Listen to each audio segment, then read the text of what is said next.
ಏನನ್ನ ಗುಟ್ಟಲ್ಲಿಟ್ಟದ್ದು ನನಗೆ ಒಂದು ಸೂಚನೆ ಕೊಡ್ತಾ ಇದ್ರೆ ನಾನಾದ್ರೂ ಶೃಂಗಾರ ಮಾಡಿಕೊಂಡು ಬರ್ತಾ ಇರ್ಲಿಲ್ವಾ? ತಂಗಮ್ಮ ಈಗ ವಿಷಯ ಗೊತ್ತಿಲ್ವಾ ನಿನಗೆ? ನನ್ನ ಮದುವೆಗೆ ಬೇಕಾಗಿ ಇಷ್ಟೊಂದು ಆಡಂಬರ ನೀನು ಮಾಡಿದ್ದಿ ಅಂತಾದ್ರೆ ನನಗೆ ಒಂದು ಹೇಳಬಹುದಿತ್ತಲ್ಲ.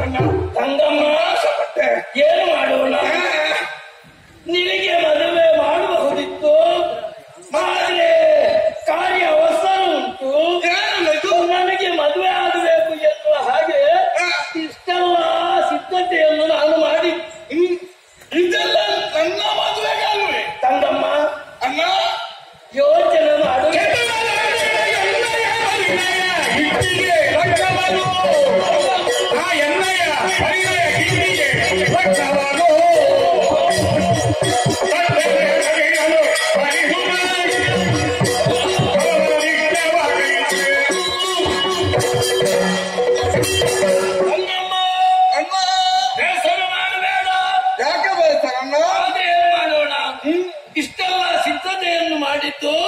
ನನ್ನ ಮದುವೆಗೆ ಬೇಕಾಗಿ. ಇದು ನಿನ್ನ ಮದುವೆಗ? ಹೌದಮ್ಮ.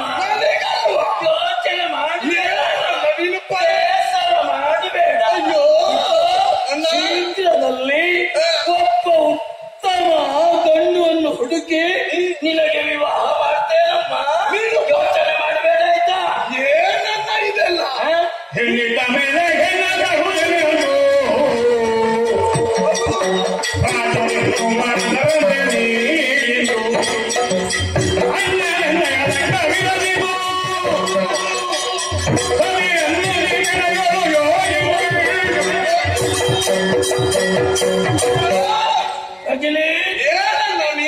ನೀನು ಈಗ ಮರೆತು ಹೋಗುವುದು ಪರಂಪರೆ ಬಿಟ್ಟಿಯ ಹೇಗೆ? ಏನನ್ನ ಕುಲದಲ್ಲಿ ನಮ್ಮ ಪರಂಪರೆಯಲ್ಲಿ ಹೇಗಿತ್ತು? ನಮ್ಮಲ್ಲಿ ಒಂದು ಹೆಣ್ಣು ಇದ್ರೆ ಆ ಹೆಣ್ಣನ್ನು ಕೊಟ್ಟು ಆಮೇಲೆ ಮನೆಗೆ ಮತ್ತೊಂದು ಹೆಣ್ಣನ್ನು ತರುವುದಲ್ವಾ? ಹೌದು. ಆದ್ರೆ ಏನು ಮಾಡೋಣ? ಇದು ವಿರುದ್ಧವಾಗಿ ಹೋಯಿತು. ಮಹಾತ್ಮರು ಹೇಳಿದ್ರು ನೀನು ಮದುವೆ ಆಗಬೇಕು, ಮತ್ತೆ ತಡ ಮಾಡಬಾರದು ಎನ್ನುವ ಹಾಗೆ ಮಹಾತ್ಮರು ಹೇಳಿದ್ದಾರೆ. ಅಣ್ಣ ಮಹಾತ್ಮರು ಹೇಳಲಿ, ನಿನ್ನ ದಾರಿ ತಪ್ಪಿಸುವುದಕ್ಕೆ ಕೆಲವರೆಲ್ಲ ಸೂಚನೆ ಕೊಡ್ತಾರೆ. ತಂಗಮ್ಮ ನಿನ್ನನ್ನು ನಂಬಿ ನಾನು ಬದುಕಿಕೊಂಡು ಬಂದವಳಲ್ವೇ? ಅವಸರದಿಂದ ನಿನಗೂ ಮಾಡ್ತೇನಮ್ಮ. ಸ್ವಲ್ಪ ಕಾಯಬೇಕು. ಇಲ್ಲಣ್ಣ, ಮೊದಲು ನನಗೆ ಮದುವೆ ಮಾಡು, ಆಮೇಲೆ ನೀನು ಮದುವೆಯಾಗು. ನನಗೆ ಬೇಸರಿಲ್ಲ, ನಾನು ಗಂಡನ ಜೊತೆಯಲ್ಲಿ ನಿನ್ನ ಮದುವೆಗೆ ಬರ್ತೇನೆ. ಆಯ್ತಮ್ಮ. ಅಣ್ಣ ನಿನಗೆ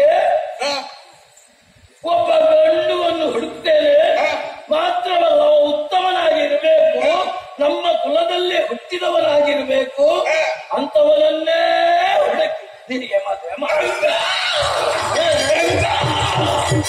ನೀನು ಕಂಡು ಹುಡುಕಬೇಕುದಿಲ್ಲ, ಹುಡುಕುವುದೇ ಬೇಡ.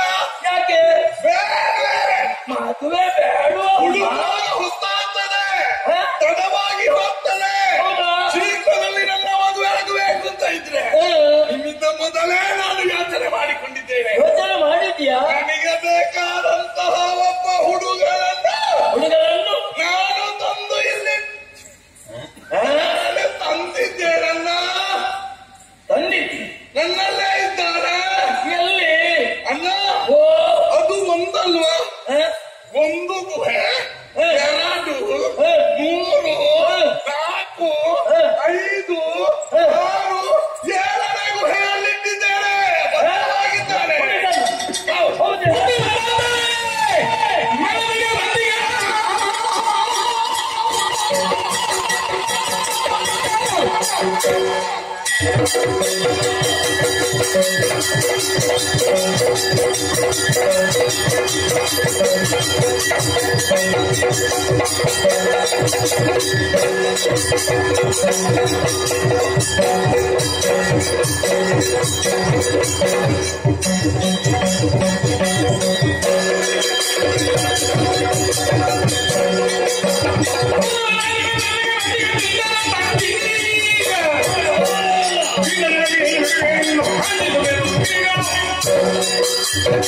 Yeah.